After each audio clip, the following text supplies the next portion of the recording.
मंत्र और मंत्र जप आनंद वचनामृतम 13वां खंड। कुछ महीने पहले मद्रास धर्म महाचक्र के उपलक्ष्य में मैंने कहा था कि मंत्र एवं इनकैंटेशन एक ही वस्तु नहीं है, किंतु समानार्थक बोधक अन्य कोई शब्द अंग्रेजी या लैटिन में न रहने के कारण इनकैंटेशन शब्द का व्यवहार करने के लिए बाध्य हुआ हूँ। ठीक इसी प्रकार दीक्षा और इनिशिएशन शब्द दोनों समानार्थक बोधक नहीं है, किंतु अंग्रेजी और लैटिन में उपयुक्त शब्द को बाध्य होकर के व्यवहृत कर रहा हूँ। दीक्षा शब्द गंभीर अर्थबोधक है। तंत्र में दीक्षा के संबंध में कहा गया है, दीप ज्ञानम यतो दद्यात् कुर्यात् पाप क्षयम तथो तस्मात् दीक्षेति सा प्रोक्ता सर्वतंत्रस्य सम्मता। दी और अक्षा लेकर बना दीक्षा और उसी का स्त्रीलिंग हो गया आप प्रत्यय जोड़कर बना दीक्षा। दीप ज्ञानम क्या चीज़ है? जैसे किसी व्यक्ति के पास चलने के रास्ते का मामूली ज्ञान है, किंतु अंधकार में आलोक वर्तिका या टार्च न रहे तो अंधकार में ठीक से चलना संभव नहीं होता। रास्ते में कोई संकट न रहने पर भी वह ठीक से देख नहीं सकेगा और ठीक से न चल पाने के कारण ठोकर खाकर गिर भी सकता है। इसीलिए उसको आलोक वर्तिका या टार्च या दीपनी की ज़रूरत है। इसी दीपनी से दी शब्द आया है। दीपनी या दीप ज्ञानम क्या है? यह है मंत्र चैतन्य, मंत्राघात। इसी प्रकार की कुछ वस्तुओं की समष्टि। मनुष्य को दीक्षा लेते समय दोनों की आवश्यकता होती है, मंत्र चैतन्य की भी और मंत्राघात की भी। केवल मात्र कुछ शब्द या सिलेबल को लेकर तो कोई मंत्र नहीं होता। वैसे तो जितने बीज या एकॉस्टिक एक्सप्रेशंस हैं, एक प्रकार के सब मंत्र तो हैं, क्योंकि वे सब के सब मूला प्रकृति की अभिव्यक्ति हैं और परम पुरुष की इच्छा से हैं।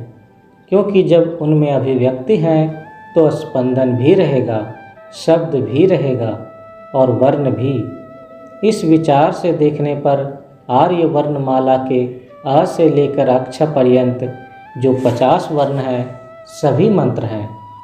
यतो सोनो कर्ण फुटे सब मायर मंत्र बटे।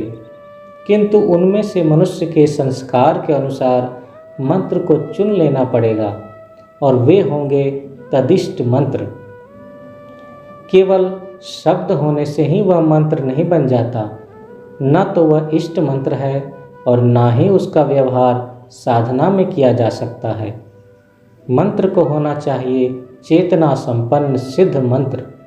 जिस मंत्र को चेतना दी गई है उसे कहते हैं सिद्ध मंत्र। महाकौल लोग ही सिद्ध मंत्र तैयार कर सकते हैं। वे शब्दों को चुनकर, शब्द के सिलेबल को चुनकर उसमें विशेष प्राण मंत्र के रूप में घोषणा करते हैं। इस रूप से सिद्धिकृत मंत्र को ही मंत्र चैतन्य कहा जाता है। ऐसा न होने पर तो मंत्र केवल शब्द समष्टि मात्र है। चैतन्य रहिता मंत्र प्रोक्ता वर्णास्तु केवलम फलम नैव प्रयच्छन्ति लक्ष्य कोटि जपैरपि। इसके अलावा अपनी पसंद के अनुसार जिसकी जैसी इच्छा है शब्द चुनकर यदि जप करना शुरू कर दें तो लक्ष्य कोटि जप के बाद कोई काम नहीं होगा, क्योंकि वह मंत्र सिद्ध या चैतन्य युक्त मंत्र नहीं है। साधारण आदमी मंत्र चैतन्य नहीं कर सकता, करना संभव नहीं है। उनको सिद्ध मंत्र जप कर काम करना होगा और अत्यल्प काल के भीतर ही उनके मानस देह और आत्मिक देह में परिवर्तन आना आरंभ हो जाएगा। उनमें षड रिपुओं का प्रभाव और अष्टपाशों का प्रभाव धीरे धीरे कम होता जाएगा और वे द्रुत गति से परम पुरुष की ओर दौड़ते जाएंगे। कोई प्रशंसा कर रहा है या नहीं कर रहा है, इस पर माथापच्ची करने का समय उनके पास नहीं होगा। वे केवल मंत्र चैतन्य के द्वारा उद्बुद्ध होकर अपने आदर्श की ओर धावित होंगे।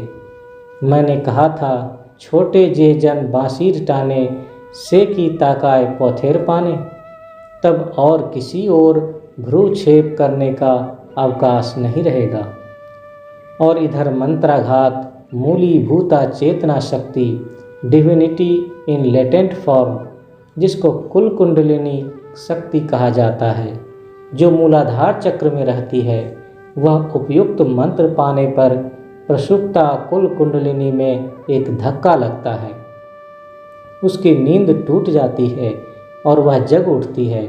उसको ही कहते हैं मंत्राघात।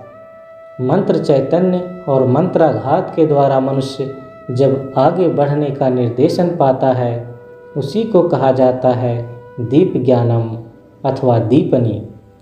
अनेक लोगों ने इसकी अनेक प्रकार से व्याख्या की है, किंतु असली अर्थ यह हुआ जो मनुष्य राह चलते काम में लाता है। मनुष्य अंधकार में पथ चलते समय जब हाथ में टार्च पा जाता है, तब वह सही प्रकार से रास्ता चल लेता है।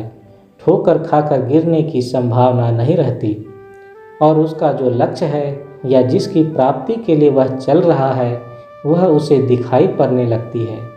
इसीलिए कहा गया है दीप ज्ञानम।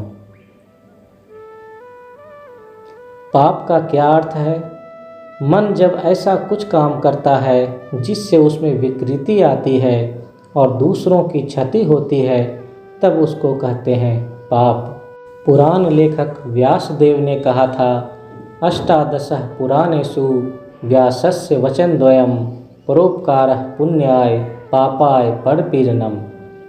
अष्टादश पुराणों को लिखकर व्यासदेव ने अंत में कहा कि दूसरों का उपकार करने से या अग्रगति में सहायता करने से जिस मानसिकता की सृष्टि होती है, उसे कहते हैं पुण्य, और दूसरों की अग्रगति में बाधा देने से जो विकृत मानसिकता की सृष्टि होती है, उसे कहा जाता है पाप। अब मंत्र जप का जैसा फल होगा, उससे मानसिक विकृति कम होती जाएगी और क्रमशः मानसिक भारसाम्य आता रहेगा। और ऐसा न होने तक किसी की मुक्ति नहीं, मोक्ष नहीं, निस्तार नहीं। यावन्न क्षीयते कर्म शुभंच शुभमेव च तावन्न जायते मोक्ष निर्नाम कल्प सतैरपि। दीक्षा लेने पर क्या होता है? यह जो संचित पाप संस्कार हैं, उनका द्रुत गति से क्षय होने लगता है और मनुष्य समझने लगता है कि उसका सब कुछ उलट पलट हो रहा है। मनुष्य अनुभव करता है कि सब कुछ जाने क्या हो गया, परंतु वह मनुष्य जब अपने इष्ट की ओर दृष्टि रखता है तो वह किसी बात से विचलित नहीं होता है। वह जानता है कि मैंने जिसको पकड़ा है वह अंत तक मेरी रक्षा करेगा ही। उसके अंदर के पास लज्जा, घृणा, भय, चिंता सब समाप्त हो जाते हैं। अभय पदे प्राण सौंपे छी, आर की समौन भय रेखे छी। अभय पद में प्राण सौंपे हैं, अब क्या समन यम का भय है? कोई पाप अब उसको बांध नहीं पाते हैं। उसके पाप के फल का भोग शुरू हो जाता है। जिस पाप के फल का भोग मनुष्य को करना पड़ता है, वह जल्दी जल्दी क्षय होने लगता है और वह आगे बढ़ने लगता है। नए पाप अब उसको छू नहीं पाते और मनुष्य अत्यल्प काल के भीतर अपने लक्ष्य तक पहुंच जाता है। इसीलिए चरम निर्देश में मैंने कहा कि इस प्रकार चलने पर एक ही जीवन में लक्ष्य तक पहुंच जाओगे। अब लाख लाख जीवन तक तपस्या करने की क्या ज़रूरत है? किसी मनुष्य को इमली का वृक्ष दिखाकर यह क्यों कहूँगा कि इस वृक्ष में जितने पत्ते हैं उतने वर्षों के बाद तुम मोक्ष पाओगे। वैज्ञानिक पद्धति से चलने पर एक ही जीवन में तुम लक्ष्य तक पहुँच सकते हो। यही जीवन है। आनंद मार्गी लोग जिससे यह जीवन पाए, उसी की चेष्टा में मैं था, रहा हूँ और रहूँगा। तुलसी जी ने कहा था, तुलसी जब तुम जग में आए, जग हंसे तुम रोए, ऐसी करनी कर चलो, तुम हंसो जग रोए। तुलसी तुम जब धरा में आए तो तुम रोए और जगत हंसा। अब ऐसा काम करो कि तुम हंसते जाओ और जगत रोए।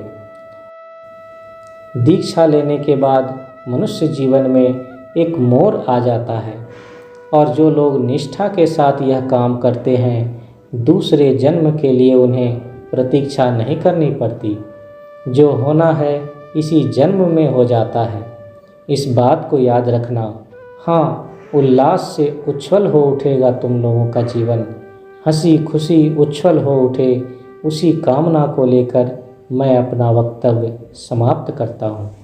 श्री श्री आनंद मूर्ति, 19 जून 1979, कलिकाता।